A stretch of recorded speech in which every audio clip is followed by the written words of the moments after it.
A4C all for Christ. కోపం, ఆగ్రహం, ఉద్రేకం ఆపుకుందాం. సాత్వికం, మృదుత్వం కలిగి ఉందాం. ప్రార్థన. ప్రేమమేడ, కృపమేడ, మా ప్రియ పరలోకపు తండ్రి, మహిమగల మీ నామమునకు స్తోత్రములు దేవా.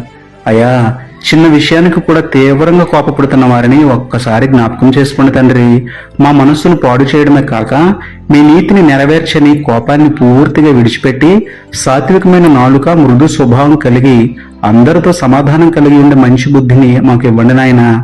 హత్యలకు సైతం పురుకొల్పే ఆగ్రహాన్ని, సరిచేసుకోలేని ఘోరాన్ని, క్షణకాలంలోనే చేసేసే ఉద్రేకాన్ని మా నుండి పూర్తిగా తొలగించి ఏ స్థితిలోనైనా, ఎలాంటి సందర్భంలోనైనా తగ్గింపు కలిగి ఉండే ధన్యత మాకు ఇవ్వమని వేడుకుంటూ, సాత్వికుడును సత్యవంతుడునైన మీకే స్తుతులు చెల్లించుకుంటూ, నమ్ముట నీ వదలనైతే నమ్మువానికి సమస్తమును సాధ్యమే అన్న విశ్వాసంతో యేసయ్య పరిశుద్ధ నామములో ప్రార్థించి పొందుకున్నాము పరమ తండ్రి.